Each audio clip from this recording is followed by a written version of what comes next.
chérie. Alléluia. C'est bon. Elle a fait une très bonne introduction là à l'évangile et le Seigneur parle à nos cœurs.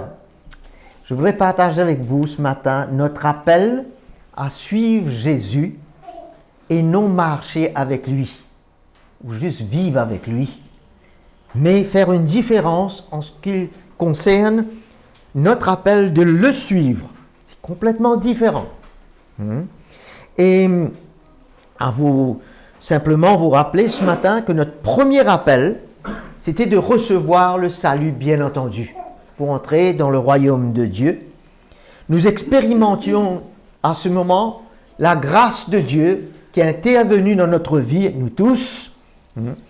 Cela n'était pas venu de nous, mais c'était un don de Dieu, comme nous dit Paul. C'était la grâce de Dieu envers nous. C'était un don de Dieu pour nous sauver. Tout est venu de lui. C'était un résultat de son choix. Ça n'avait rien à faire avec nous. Cela ne vient pas de vous, il nous dit dans sa parole. Mais c'était une grâce de la part de Dieu. Délivrés du passé, nous avons été régénérés à un esprit nouveau, une nouvelle nature. Mais si je puis m'exprimer ainsi, il y a un deuxième appel pour le croyant. Et cet appel, c'est d'être changé à l'image de Jésus. Amen. Beaucoup commencent la course et sont reconnaissants au Seigneur d'avoir répondu au premier appel. Mais notre salut n'est pas d'être délivré de notre passé seulement. Notre salut, c'est d'atteindre le but, vers la perfection, vers la maturité, et être transformé à l'image de son Fils. Il nous a prédestinés d'avance à être l'image de son Fils.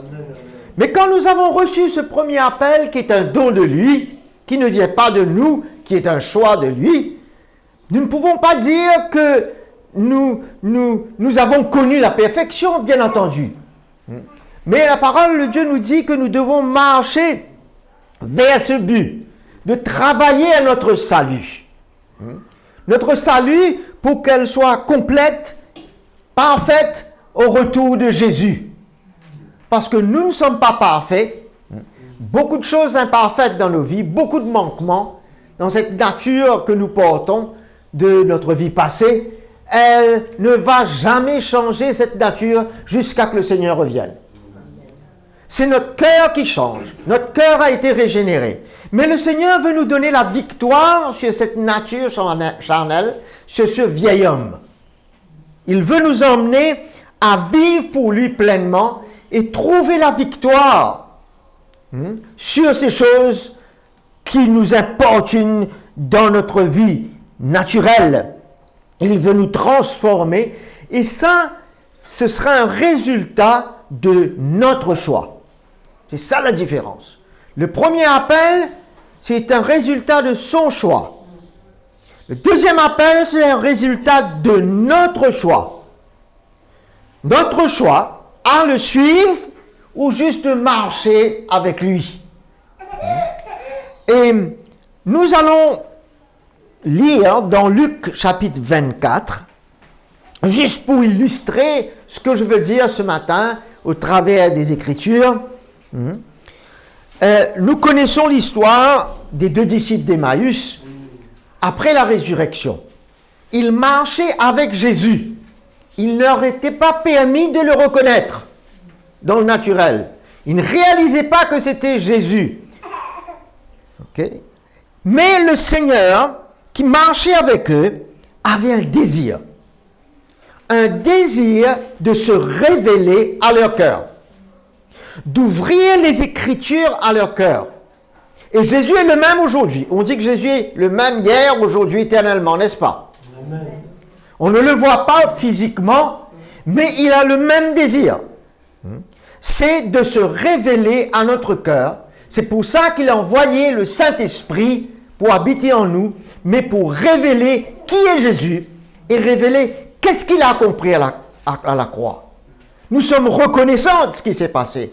Mais nous voulons voir la profondeur, comme a dit mon épouse, de cette croix, de cette œuvre, pour nous vivre ce second appel aujourd'hui avec lui, qui sera un résultat de notre choix.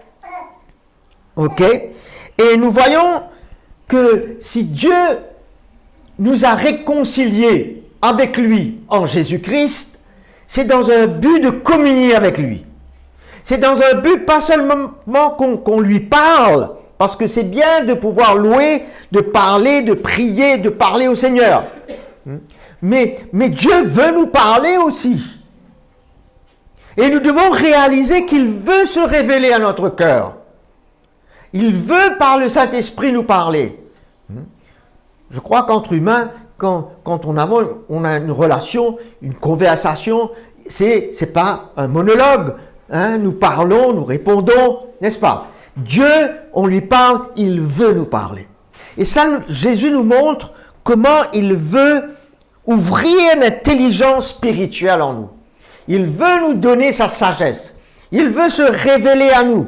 Il veut nous montrer qu'est-ce qui s'est passé à cette croix pour notre propre vie, pour nous réussir notre vie. On parle de victoire dans la vie du croyant, mais ça va venir quand nous choisissons ce chemin à prendre pour suivre Jésus. Alors, dans le verset 25, il dit « Homme sans intelligence, jusqu'à l'heure, vous n'avez pas compris.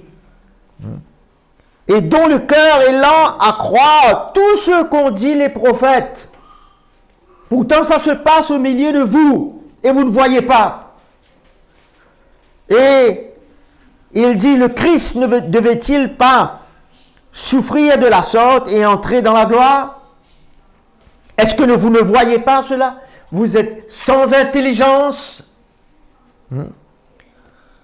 Et en commençant par Moïse et tous les prophètes, il leur expliqua toutes les Écritures, ce qui le concernait. Tout ce qui concernait Jésus-Christ et son œuvre à la croix. Et il voulait que ces deux soient concernés avec tout ce qui est dit à son sujet. Mais il ne voyait pas. Et il y a beaucoup de chrétiens qui marchent avec Jésus, qui ont bénéficié du salut, de ce premier appel, mais ne voient pas plus.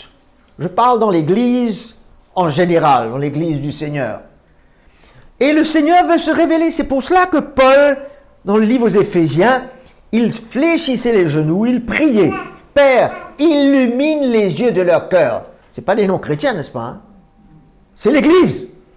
Illumine les yeux de l'Église pour qu'ils voient ce qui s'attache à leur appel. Comment ils doivent vivre pour toi aujourd'hui, ce second appel. Comment ils vont réussir cette course. Parce que c'est possible de marcher, mais c'est possible de courir.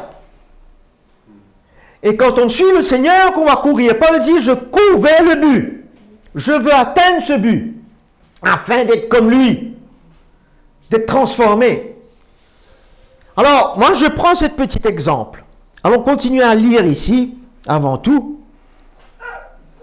Alors, Jésus a voulu tester l'attitude de leur cœur, et il leur dit qu'il voulait aller plus loin et les quitter dans cette marche. Mais il le pressait à verset 29 en disant « Reste avec nous ». Et c'est ça que le Seigneur nous demande aujourd'hui. Est-ce qu'il nous demande, qu'est-ce qu'il nous demande? Comment est-ce qu'il voit nos cœurs? Est-ce que nous désirons voir plus de lui pour lui dire « Reste avec nous, Seigneur. Parle-nous, éclaire-nous, donne-nous de l'intelligence spirituelle. Rends-nous sages concernant ton plan, concernant la croix. » Il entra pour rester avec eux. Ils avaient fait le bon choix.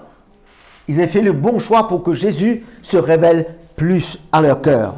Pendant qu'ils étaient à table avec eux, il prit le pain et dit la bénédiction, puis il le rompit et leur donna. Alors leurs yeux s'ouvrirent.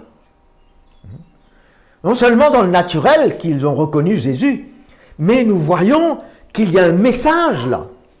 que Dieu veut ouvrir nos yeux spirituels. Et c'est pour cela que Paul priait pour l'Église. Et c'est le moment qu'il a brisé, il a rompu le pain, que cela s'est passé. Quand Dieu, à travers l'œuvre de sa croix, c'est là où nous allons venir aujourd'hui. Ce chemin de suivre Jésus, c'est l'œuvre de la croix qu'il veut faire en nous. Et c'est cette œuvre qui va nous briser, pour nous changer. Et quand nous sommes brisés, il y a plus de révélations qui vont venir dans notre cœur. Alors il dit, alors leurs yeux s'ouvrirent, et ils le reconnurent, mais il disparut devant eux. Il ne voulait plus, dès ce moment, être vu, être connu dans le naturel. Dès ce moment, l'Esprit de Dieu allait venir pour ouvrir le cœur d'un chacun, comme il désirait le faire là, par son Esprit, pour nous faire voir qui est Jésus. C'est qu'est-ce qui s'est passé à la croix. Et c'est un cœur brisé qui s'ouvre, qui se met sur l'autel, qui accepte de s'humilier devant le Seigneur chaque jour de sa vie. C'est là où la révélation de l'Esprit va pénétrer nos cœurs de plus en plus. S'il n'y a pas cette intervention de Dieu pour nous briser, pour nous humilier, nos yeux vont avoir difficulté à s'ouvrir. Alors c'est là où je veux faire cette différence entre marcher avec Jésus, là, Jésus est là, je marche avec Jésus, mais de le suivre. De le suivre, où est-ce que je devrais me positionner? Ici. Afin de suivre sur ses pas. Parce que ici, je marche toujours sur mes pas. Et Jésus marche sur les siens. Mais de suivre Jésus, c'est de pouvoir venir là afin de marcher sur ses pas. Comme Pierre nous dit, il nous a laissé des traces que nous n'avons pas besoin, ce n'est pas des traces naturelles où nous avons besoin d'aller à Jérusalem pour voir. C'est des traces dans l'esprit, de marcher sur son chemin. C'est pour ça qu'il lui dit, si tu veux me suivre, si tu veux me suivre, c'est possible que tu veuilles, toi, continuer sur tes propres pas. Mais si tu veux me suivre, il y a autre chose pour toi. Il te faudra changer de position. Comme il nous dit dans Matthieu, chapitre 16, verset 24. Alors Jésus dit à ses disciples, « Si quelqu'un veut venir après moi, pas à côté de moi, c'est-à-dire de me suivre, sur mes pas, qu'il renonce à lui-même. » Voilà les conditions. Le Nouveau Testament, la Nouvelle Alliance, c'est un nouveau contrat. Ce n'est pas celle de l'Ancienne Alliance, le contrat des sacrifices naturels, extérieurs. C'est un contrat intérieur. Ça concerne notre cœur. Si tu veux me suivre, si il y a toujours des conditions dans un contrat. Jésus a rencontré sa part du contrat. Maintenant, il nous interpelle pour rencontrer notre part du contrat. C'est pour cela que je vous ai dit, dès le départ, que le deuxième appel, c'est le résultat de notre choix. Le choix de notre cœur, de suivre le Seigneur et de ne pas marcher avec lui. C'est quelque chose de tout autre pour le chrétien. Parce que le chrétien peut vivre avec Jésus, garder sa vie et continuer dans une routine religieuse, d'habitude, mais ne jamais être confronté sur ce chemin où la croix est à l'œuvre quotidiennement, d'une manière journalière, dans notre vie, dans notre couple, dans notre travail, dans nos relations, continuellement. Et c'est là le challenge, c'est là le défi, c'est de suivre Jésus. Et il les lance un défi, il ne leur impose pas. Ce n'est pas l'ancienne alliance où on exigeait, où on imposait. Maintenant, il nous demande, si tu veux me suivre, si tu veux remplir ta part du contrat, veux-tu que tu renonces à toi-même. Waouh! Ça implique beaucoup de choses que de nous renoncer à soi-même. À notre volonté, à nos pensées, à nos désirs, à nos décisions, à nos attitudes, à nos manières de faire. Un renoncement. C'est ça le brisement. C'est ça le brisement qui va ouvrir nos yeux à plus de révélations concernant la croix, concernant Jésus, concernant notre marche avec lui. Amen. Vous êtes là? Amen. Qu'il se charge de sa croix. Il faut qu'il renonce à lui-même et qu'il se charge de sa croix. Il n'a pas dit ma croix, il a dit sa croix. Chacun doit porter sa croix. C'est-à-dire, la croix parle d'une mort. Qui doit connaître la mort. C'est ça notre identification à Jésus-Christ, de mourir avec lui aujourd'hui pour vivre une nouveauté de vie avec lui. Nous l'avons connu, le baptême d'eau, qui était l'expression de cette réalité de l'identification. Mais ensuite, après le baptême, on commence à vivre pour nous-mêmes, on marche avec lui. Mais c'est un bon bain qu'on aura appris, c'est tout. Mais le baptême a tout son sens dans l'esprit. Quand nous décidons de suivre le Seigneur, parce que là, il nous faudra de mettre notre vie sur l'autel, d'accepter à renoncer à nous-mêmes et de mourir. Et cela coûte.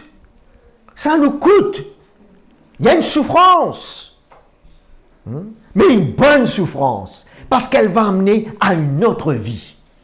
Pas la vie que je tiens à vivre, que je retiens moi-même, une vie d'habitude, une vie où la chair veut prendre le dessus. Non, je vais renoncer à celle-là pour une nouveauté de vie, celle de Jésus-Christ. Et moi-même, je bénéficierai de la vie de Jésus. Mon entourage, mon mari, ma femme, mes enfants, mes collègues, mes frères et sœurs vont bénéficier de cette vie au travers de moi. Mais sachant qu'il n'y a pas de vie sans mort. Si cette graine ne tombe à terre et ne meurt, elle ne peut porter la vie. Nous voyons ça dans le naturel. Mais dans l'esprit, c'est de même. Mais quiconque perdra sa vie, à cause de moi, la retrouvera. Aujourd'hui, il y a un évangile qui ne communique pas cette vérité fondamentale pour l'Église. C'est une fondation que cela, un fondement. Je ne sais pas si vous savez ce qui se passe dans l'Église du Seigneur en général, mais c'est un petit peu la catastrophe. Parce que les gens s'éloignent de ce fondement tellement pur, vrai, solide. C'est le roc, c'est ça le roc. Ce que les hommes disent, de même de leur interprétation, selon, ils ont falsifié la parole, modifié. Ça, c'est un fondement sur le sable. Ça va s'écrouler. Mais nous, quand nous suivons le Seigneur comme cela, c'est un fondement solide qui nous gardera jusqu'à la fin. Parce que si nous restons ce que nous sommes aujourd'hui, je ne parle pas du passé. Le passé, Jésus t'a pardonné ainsi que moi. Il m'a délivré des ténèbres, il m'a délivré de la puissance du diable. C'est passé, c'est fini. Les choses anciennes les choses sont nouvelles aujourd'hui. Les choses anciennes sont passées. Mais je ne parle pas des choses anciennes. Je parle des choses présentes. Dans cette chair. C'est là le second appel. D'emmener la mort à ce que je suis. Pour que Christ vive en moi. Afin que j'arrive à un moment donné, petit à petit, de dire comme Paul est déclaré, ce n'est plus moi, Roland, qui vis. C'est Christ qui vit en moi. Mais tu ne pourras pas confesser cela si tu juste marches avec Jésus et que tu gardes ta vie, tu ne vas pas trouver la tienne. Même si tu es sauvé, tu as la vie éternelle. Mais notre salut ne s'arrête pas à la délivrance de notre passé, mes frères et sœurs. Notre salut, elle comprend la délivrance de nous-mêmes aujourd'hui, de notre présent, de ce que nous sommes, afin de devenir ce qu'il est. Amen. C'est ça le plan du salut pour l'homme. Parce qu'il parle qu'à sa venue, il faudra qu'il nous voie esprit, âme et corps irréprochables, irrépréhensibles. Même ça, nous ne serons pas parfaits. Ce n'est que quand nous partons avec le Seigneur que nous serons parfaits. Mais nous marchons vers la perfection. Et Dieu, Jésus a besoin de notre engagement pour le suivre, afin que ce plan puisse s'accomplir. Son plan de salut puisse continuer dans nos vies. Beaucoup de chrétiens aujourd'hui vivent charnellement. Le monde est entré dans l'église. Dans l'église, il y a toutes sortes de musique et de vie. Le péché, la discorde, la division, le divorce. On ne pointe pas le doigt sur personne, on nomme aucun nom. Mais c'est la réalité où la chair a pris le dessus, le monde a pénétré. Je ne sais pas comment ça se passe en Corse ici, mais à l'île Maurice et partout là où nous allons, nous voyons que l'Église est devenue pauvre dans l'esprit. Ce message a été mis de côté, oublié. Et le chrétien marche avec Jésus. Alléluia! Te bénissons, Seigneur. Mais ils ne sont pas prêts à offrir cette vie sur l'autel.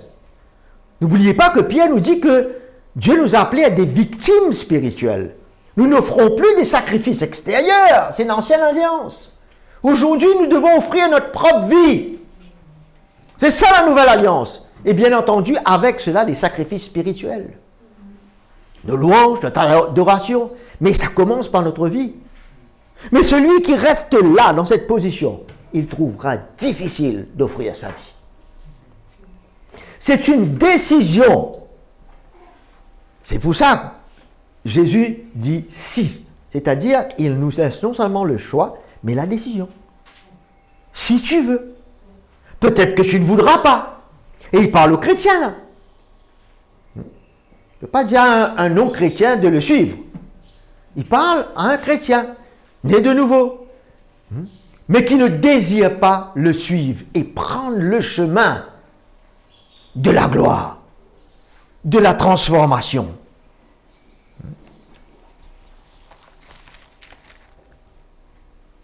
Alléluia.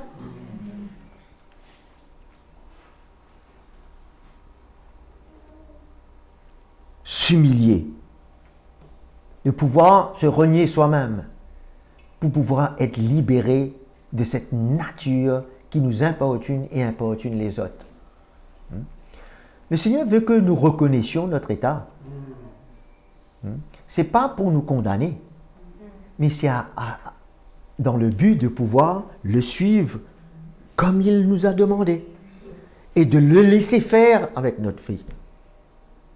Beaucoup de fois, les chrétiens reconnaissent de ce qu'ils ont été dans le passé. Ah oui, j'étais comme ça, j'étais comme ça, j'étais comme ça. Mais ils n'arrivent pas à reconnaître ce qu'ils sont aujourd'hui. C'est ça le premier pas. De sortir de là pour venir là, dire Seigneur, oui, je reconnais de la manière que je vis avec mon épouse, avec mes enfants, avec les autres. Cela ne t'est pas agréable. Je ne me condamne pas. Il n'y a plus de condamnation pour celui qui est en Jésus-Christ. Mais il y a une victoire. Et restant là pour suivre, pour être avec Jésus, beaucoup de chrétiens ne voient pas la victoire. Et la preuve aujourd'hui, c'est qu'on voit l'Église dans une défaite. Parce que la chair prend le dessus. Le monde prend le dessus. L'homme prend le contrôle. Mais c'est le message, ce message de la croix qui va permettre à l'Esprit de Dieu de reprendre le contrôle dans l'Église, le contrôle sur la vie de chaque chrétien pour lequel Jésus a versé son sang, a souffert pour lui. De quel droit vais-je pas ma prédication, mon interprétation personnelle, priver l'Église pour lequel Jésus est mort et a versé son sang, priver l'Église de la grâce de Dieu pour avancer vers un but qui est clair dans l'esprit. Je ne peux pas me le permettre. Je ne peux pas venir avec un message venant de l'intelligence de l'homme, de la connaissance. Il vaut mieux que je mette un joug dans mon cou et j'aille me jeter dans la mer. Si je dévie un des plus petits dans l'Église, c'est sérieux. Le message de l'Évangile est sérieux. Ce n'est pas la routine du dimanche. C'est la vie de tous les jours. Ce n'est pas le chrétien du dimanche. Le dimanche, et je rentre ici et tout à coup, j'ai une bonne figure, je souris. C'est merveilleux de sourire. Mais je présente une image extérieure qui n'est pas ce qui est à l'intérieur. Où Jésus n'est pas capable de confronter mon cœur, de me toucher, de me parler et de me dire « tu dois pardonner celle-là ou celui-là ». Il n'arrive pas à le faire. Je garde ma vie, mais je marche avec lui et je loue. Je suis un religieux. Un chrétien, la vie chrétienne, c'est une identification à la mort et à la résurrection de Jésus-Christ. Je ne vais plus vivre pour moi-même. De mes décisions, de ma manière de penser, de ma manière de voir, tout cela, je vais renoncer à cela. Ce n'est plus moi qui vais vivre. Du reste, Paul nous le dit, tu es devenu le temple du Saint-Esprit. Tu n'appartiens plus à toi-même. De quel droit tu décides? De quel droit tu veux penser comme tel? Il y a un autre locataire qui est venu là, dans ce corps. Ce n'est plus moi qui vis là. C'est lui qui a droit sur ma vie. Et de me conduire dans la vérité. Jésus dit, vous enseignera toutes choses et vous conduira dans la vérité. Ici, je ne me laisse pas conduire dans la vérité. Je fais comme bon me semble. Mais ce que nous parlons ce matin, c'est la vérité. C'est le message de Jésus. C'est ce qu'il nous demande et comment il s'attend qu'on le suive. Je ne peux pas entrer dans son église, il me fait grâce, j'ai connu ce premier appel de la part de son choix, et puis je décide ce que je veux. Dans son église, dans son corps. Je ne peux pas me permettre cela. Nous voyons que là, il y a un brisement qui doit venir dans ma vie et dans la vôtre. Je ne suis pas parfait, je porte le message de l'Évangile, mais Dieu est en train de travailler ma vie. Et me changer chaque jour. Ça ne veut pas dire que le prédicateur, un serviteur de Dieu, il est parfait. Loin de là. Si ma femme continue son témoignage, elle pourrait vous dire un peu plus. Non, loin de là. Nous sommes dans cette chair, elle ne nous quitte pas jusqu'à que Jésus vienne nous délivrer. Amen. Et nous donner notre corps, parce qu'elle n'a pas droit au royaume de Dieu. Alléluia. Elle n'a pas droit au royaume de Dieu. Alléluia. Mais pourtant, l'Esprit de Dieu habite en elle, dans ce corps. Dans ce corps, il est là. Pourquoi il est là? Pour que je fasse ce que je veux, quand je veux. Ma petite vie qui continue, j'ai rien contre le confort, parce que moi je suis confortable, naturellement, pas de souci. Mais un confort dans l'esprit, c'est dangereux. Il ne faut pas qu'on se donne un confort, nous, à notre manière. Il faut qu'on rentre dans le confort de Dieu. Et de prendre sa croix, c'est inconfortable. C'est pour ça que ce message n'est pas aussi accueilli. C'est pour ça que dans certains endroits où on partage l'Évangile, si ce message est continuel, il n'y en a pas beaucoup qui veulent demeurer. Comme les disciples avec Jésus. Ils ont suivi le Seigneur. Quand le Seigneur a commencé à parler dans leur vie, beaucoup l'ont quitté. Il dit aux disciples, mais pourquoi vous n'allez pas vous aussi? Et c'est là où il dit, mais Seigneur, c'est toi qui as les paroles de la vie éternelle. Comment est-ce que nous allons quitter? Mais pourtant, beaucoup ont quitté. Se sont éloignés parce qu'ils ont juste marché là. Et ce qui va arriver dans les derniers temps, il y aura une précision dans la vie des chrétiens. Il y aura des décisions et une précision. Parce que de marcher avec Jésus, mais ça veut dire quoi ça? Ça n'a aucun sens, c'est pas biblique premièrement. C'est pas la volonté de Dieu. Moi ce que je vois quand je lis, c'est plutôt de suivre le Seigneur. Et je ne peux pas le suivre à ma manière. Un autre message que celui-ci sera un évangile confortable, un évangile de salon. Pour faire plaisir à M. Roland et à sa chair, à ce qu'il désire, à ce qu'il veut. On parle les choses dans l'esprit là.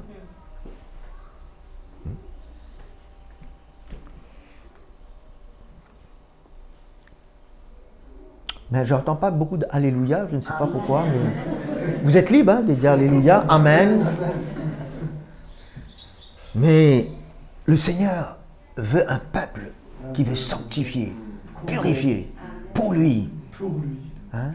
C'est cette épouse qui veut emmener sans défaut et sans tâche. Pour cela, si je reste là, ça ne va pas arriver dans ma vie. Amen. Je suis justifié, je serai sauvé. Celui qui est là, il sera sauvé. Mais étant là, il y a un risque de s'éloigner complètement. Mais il sera sauvé. Mais à quel prix? Comme au travers du feu. Mais de suivre le Seigneur à sa manière.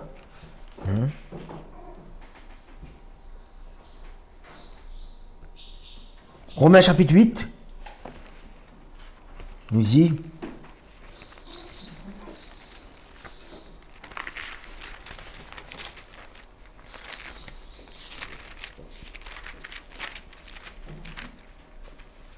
verset 12. Ainsi donc frères, nous sommes débiteurs, mais non de la chair, pour vivre encore selon la chair. Encore, c'est-à-dire qu'on vivait comme ça autrefois et on veut encore continuer. Ça, c'est de marcher avec Jésus. Si, voilà un si qui vient encore. Il nous laisse libres. C'est notre décision, c'est notre choix. C'est ça l'appel, c'est ce qu'on appelle. C'est notre choix. Si vous vivez selon la chair, vous allez mourir. Vous, c'est qui? C'est l'Église. C'est possible que l'Église vive selon la chair. N'est-ce pas?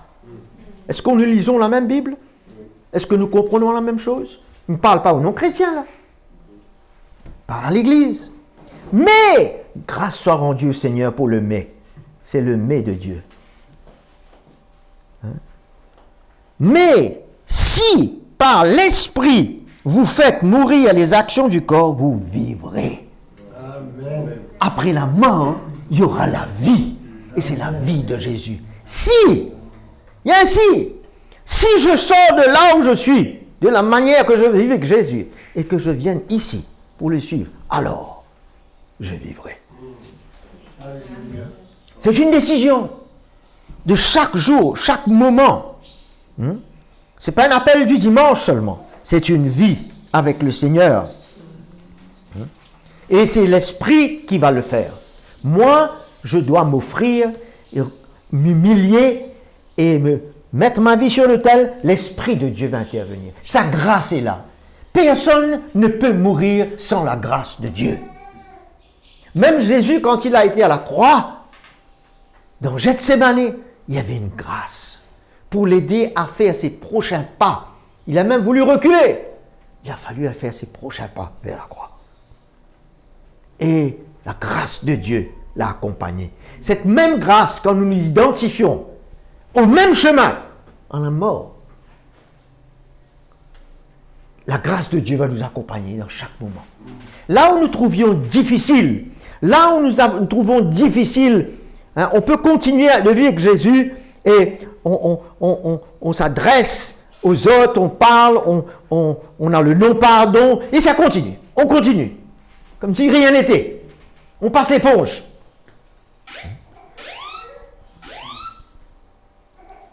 Hein? Vous êtes là? Non. C'est le sang de Jésus qui va laver nos péchés. L'éponge ne peut rien faire. Elle ne pourrait pas essuyer quoi que ce soit. La chair, ça va reparaître. Et reparaître. ça va nous importuner et importuner les autres. Car tous ceux qui sont conduits par l'Esprit de Dieu sont les fils de Dieu. Ici, je vais être conduit par ma chair, par ma volonté, par mes pensées. Mais en suivant le Seigneur, j'aboutirai. J'arriverai à un point où je vais vivre par l'Esprit. Je serai conduit par l'Esprit. Je vais quitter ce stade d'enfant pour devenir un fils et une fille qui sont conduits par l'Esprit de Dieu. Est-ce que c'est ça où nous voulons atteindre comme vous? C'est là où nous voulons aller. Et de vivre pour le Seigneur pleinement. Pas un pourcentage que nous voulons nous décider. Vous savez que ceux qui sautent les sauts en hauteur, il y a une barre, n'est-ce pas? Cette barre, c'est pas celui qui saute qui change le niveau de cette barre. C'est quelqu'un d'autre. C'est Jésus qui emmène le niveau un peu plus haut, un petit peu plus haut pour sauter. Parce qu'il veut nous transformer. Il veut qu'on se dépouille de ce que nous sommes. Ici, nous allons garder le même vêtement. Ce vieux vêtement, ce vieil homme. Il dit même ce vieil homme. Cet homme qui a connu toutes ces choses du passé, il est là. Il est toujours là. Le passé est passé. Mais le vieil homme, il est là. Vous êtes là? Amen. Mais ici, en suivant le Seigneur, un homme nouveau va apparaître. Un nouveau Roland, une nouvelle Véronique. Alléluia. C'est glorieux, mes frères et sœurs.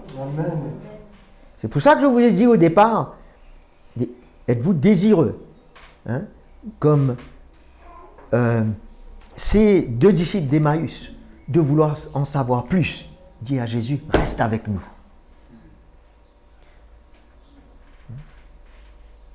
Qu'est-ce qui se passe dans votre cœur? Est-ce que vous allez vouloir savoir plus? Ou ce sera un bon message du dimanche? C'est pas ça que nous voulons. Ou une bonne prédication, un bon message du dimanche. C'est pas ça que nous voulons. Nous voulons que Jésus soit vu. Amen. Comme Paul dit, comme il a peint. C'est comme une image, il a peint Jésus dans nos cœurs, dans l'esprit. Qu'on voie le Seigneur. Croyez-moi, c'est très fatigant de vivre avec le Seigneur et continuer à vivre avec les uns et les autres dans des relations sans connaître l'intervention de la croix dans nos vies. Ça devient pénible. Pénible. Parce qu'on trouve toutes sortes de choses, on juge les autres, on explique, on veut avoir raison, on veut avoir le dessus, l'orgueil est là. Oui, non. Ça devient pénible. Pénible pour nous-mêmes, mais pénible pour les autres. Donc ça prend sur les autres cette fois-ci. Mais meurs, quand tu meurs, tu ne vas pas avoir à manifester ces choses de moins en moins. Dieu va te briser, ainsi que moi. Est-ce que tu veux rester comme tu es? Dans ce vieil homme, ou oui, tu veux changer? Ah, j'ai changé de mon passé, t'as vu? Mais j'ai un témoignage, ça fait très longtemps. Mais le témoignage d'aujourd'hui, qu'est-ce que ma femme va dire à mon sujet aujourd'hui? Elle ne m'a pas connu dans mon passé, mais elle me connaît aujourd'hui. Hein? La vie chrétienne est une vie glorieuse. Un changement glorieux. On ne sera plus les mêmes. Dans un mois, je suis Jésus, je ne serai pas le même. Dans un an, tu viens me voir. Dieu va me faire grâce. L'Esprit de Dieu sera à l'œuvre. J'aurai une nouvelle vie de plus en plus. Dans le Seigneur. Alléluia.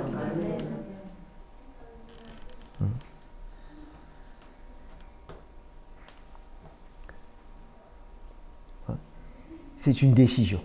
Comme il nous dit, si tu t'approches de moi, je m'approcherai de toi. Il y a une décision à prendre. Il y a une décision à prendre pour sortir de là et venir là pour suivre le Seigneur. Et Paul avait pris cette décision. dans Philippiens chapitre 3. Après qu'il ait donné, si on peut dire, son CV de tout ce qu'il était, vous verset 4, pourtant moi-même, j'aurais sujet de mettre ma confiance dans la chair. C'était un érudit, un homme capable, connaissait toutes les Écritures, la loi. Il a grandi avec Gamaliel. Il a un CV vraiment costaud. Il aurait pu se confier dans la chair, en la chair. À plus forte raison, moi, circoncis le 8e jour de la race d'Israël, de la tribu de Benjamin, hébreu, né d'hébreu, qui peut l'égaler là? Il vient, il présente un CV assez costaud pour être accepté. Quant à la loi, pharisien, quant aux zèles, persécuteurs de l'Église, voilà ce que j'ai fait. Quant à la justice légale, irréprochable. Il dit justice légale, selon la loi. Mais ce qui était pour moi un gain, c'est-à-dire toutes ces choses que je viens de vous dire, étaient pour moi un gain. Il a découvert maintenant la révélation de l'Évangile. Il ne va plus vivre pour un gain où ça va satisfaire lui-même, sa chair, son entendement, sa volonté. Ce ne sera plus un gain pour lui. En d'autres mots, il est en train de renoncer à lui-même. Il a découvert la révélation de la croix.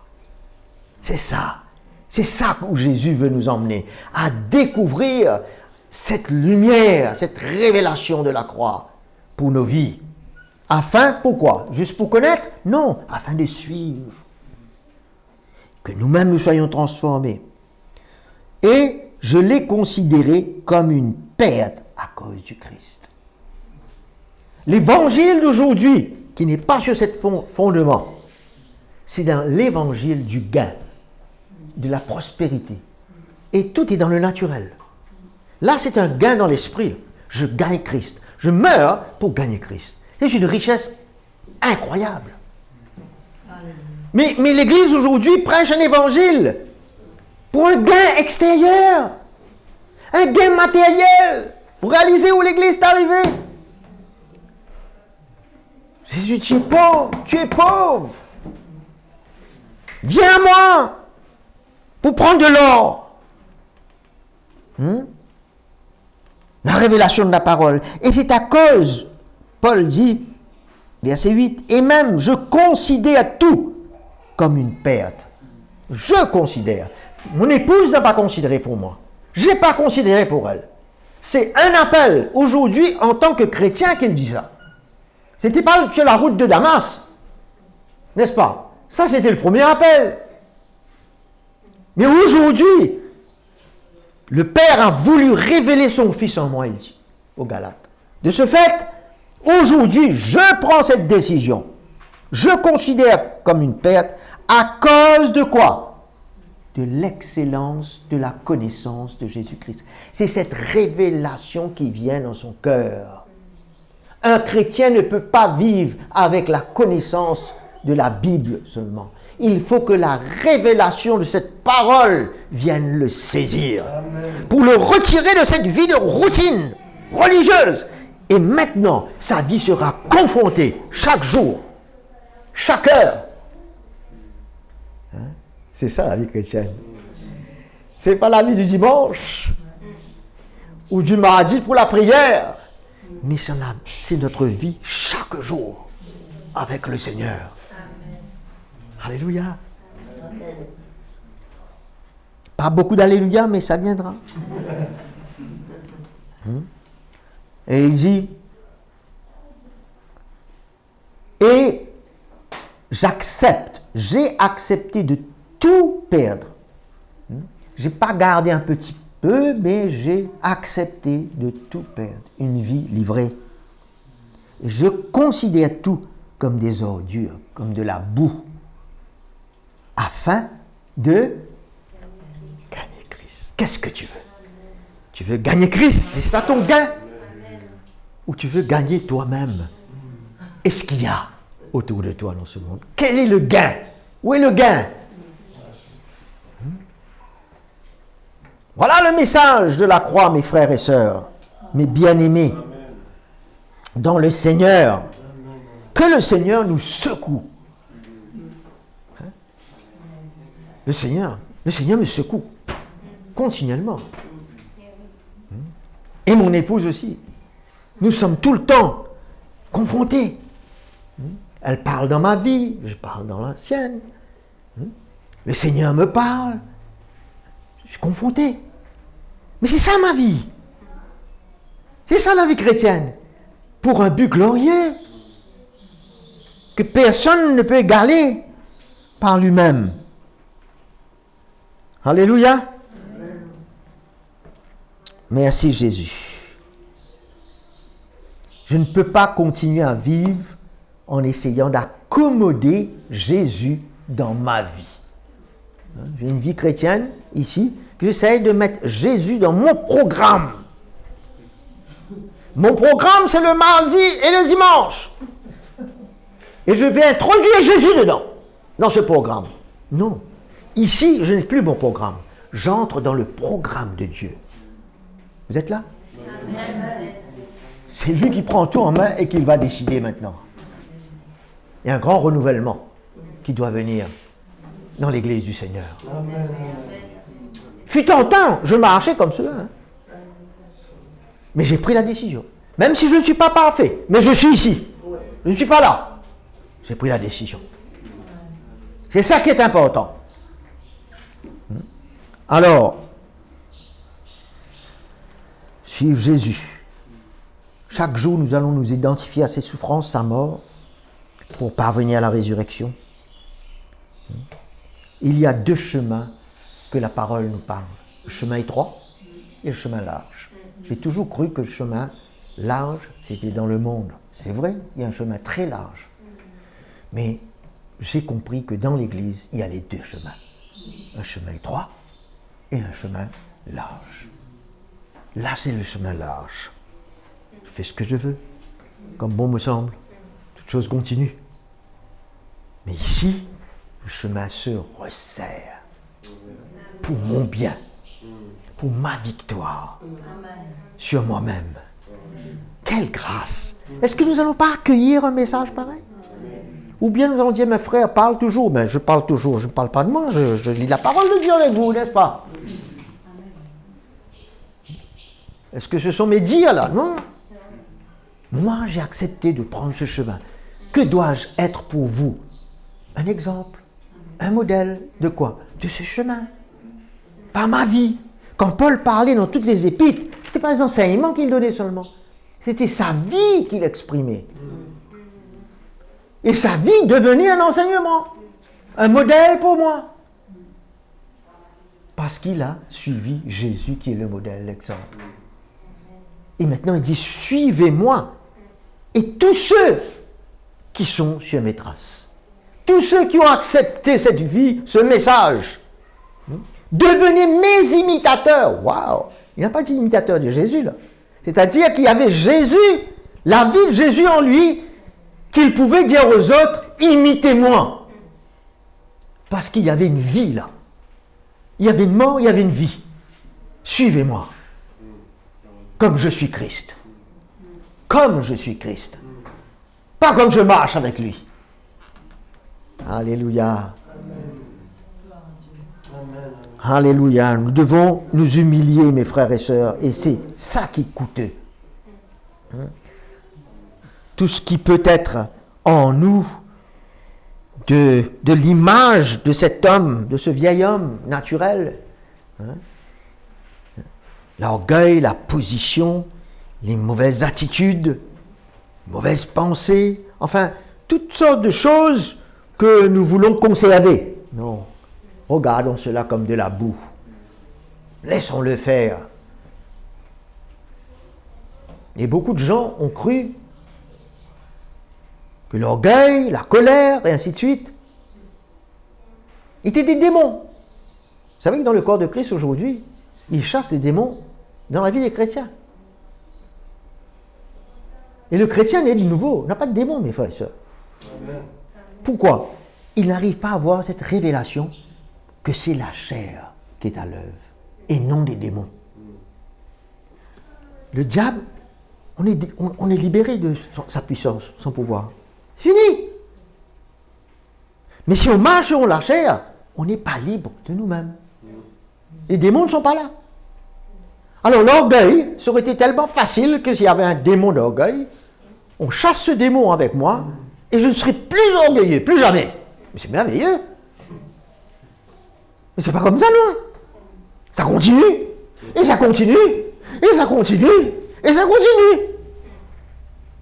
Et c'est cette marche avec le Seigneur qui me fait avoir la victoire sur cet orgueil, cette position, cette colère, qui sont des œuvres de la chair, pas des démons. Alors, il faut bien comprendre l'évangile de Corinthiens. Nous allons lire chapitre 4.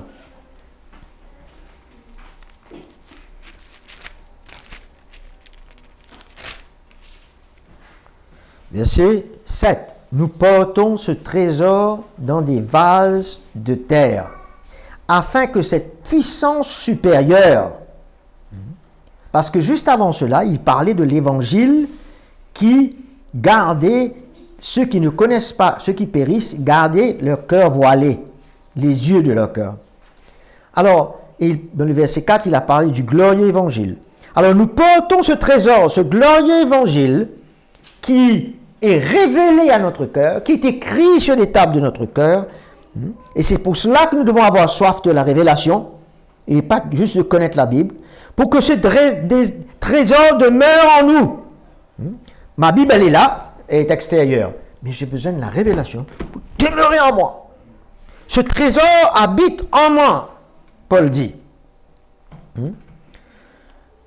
Soit attribué à Dieu et non pas à nous. Nous sommes pressés de toutes parts, mais non écrasés. Pourquoi? À cause de la révélation de cet évangile, à cause de la croix.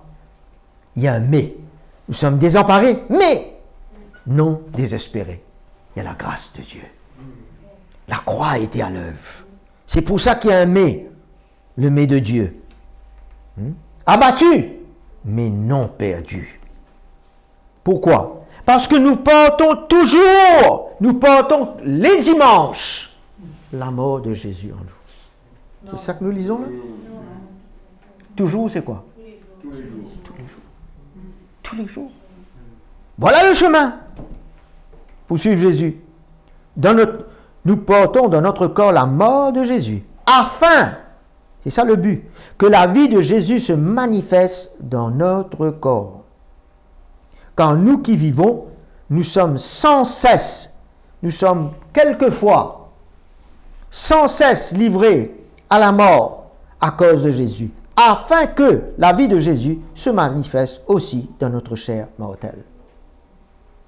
Ainsi, la mort agit en nous, mais la vie en vous. Alléluia. Amen. Nous aurons la vie pour notre famille, nos enfants, nos parents, pour le peuple de Dieu. La vie de Jésus sera là présente de plus en plus. Merci Seigneur. 1 Pierre 4 nous dit, verset 1er, ainsi donc, puisque Christ a souffert dans la chair, vous aussi armez-vous de la même pensée. Ayez en vous cette même pensée, ce même sentiment, comme il dit aussi dans Philippiens 2, de s'humilier. Mais là, il nous dit de souffrir. Car celui qui a souffert dans la chair en a fini avec le péché. Parce que c'est la chair, quand on marche d'une manière charnelle, qui va ouvrir la porte au péché. On amène la mort à cela, on est libéré du péché. De péché. On est libéré de notre péché, du passé, de notre péché futur. Mais si nous marchons sur le chemin de la croix, parce qu'on accepte la souffrance pour finir avec le péché. Afin, voilà le but, de vivre non plus selon les désirs humains, mais selon la volonté de Dieu pendant le temps qu'il lui reste à vivre dans la chair. Alors ici, on va vivre sur la volonté de Dieu en suivant Christ. Ici, on suit nos propres pas, on vit selon notre volonté. C'est un choix. C'est un choix. Alléluia. Merci Jésus. Nous allons bénir le Seigneur ce matin. Nous lui rendons grâce pour sa parole, pour la lumière qu'il emmène dans nos cœurs.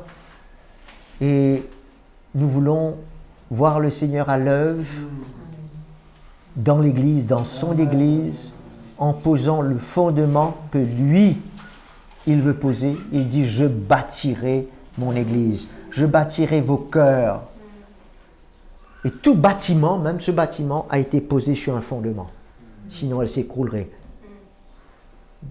Où est ma vie? Où est ta vie aujourd'hui? Nous sommes sauvés. Nous avons accepté Christ pour être sauvés. Acceptons son chemin aujourd'hui. C'est le second choix. Nous allons prier ensemble, mes frères et sœurs, et que le Seigneur vous bénisse ce matin dans sa présence, vous qui désirez le suivre et donner votre vie de plus en plus. Nous allons remercier le Seigneur ensemble. Merci Seigneur. Merci Jésus pour le cœur d'un chacun de mes frères et mes sœurs que tu as sauvé, tu as justifié, tu as pardonné, Seigneur, et qui t'appartiennent. Seigneur, tu veux ouvrir nos cœurs au but de ton salut, pour qu'elle s'accomplisse jusqu'à la fin, pour qu'il n'y ait pas d'interruption à cette marche, afin que personne, non seulement ne marche, mais ne s'arrête, mais que chacun prenne conscience qu'il doit courir une course, comme Paul l'a réalisé. Seigneur, viens au milieu de ton peuple, viens éclairer ton Église. Je prie, illumine les yeux de chacun de nos cœurs. Ô Seigneur, comme ces disciples d'Emmaüs, que tu as voulu expliquer, qui étaient sans intelligence. Mais Seigneur, quand le Saint-Esprit est venu, l'intelligence de la part de Dieu est venue dans les cœurs. La sagesse de Dieu s'est manifestée. Christ est notre sagesse. Et comme nous te connaissons de plus en plus, Seigneur, nous allons marcher d'une manière sage. Nous ne serons pas comme un insensé dans ton Église, mais nous marcherons d'une manière sage. Seigneur, merci pour ta présence. Merci de nous parler profondément, parce que tu t'attends une œuvre profonde en nous et une marche réelle, vivante avec toi.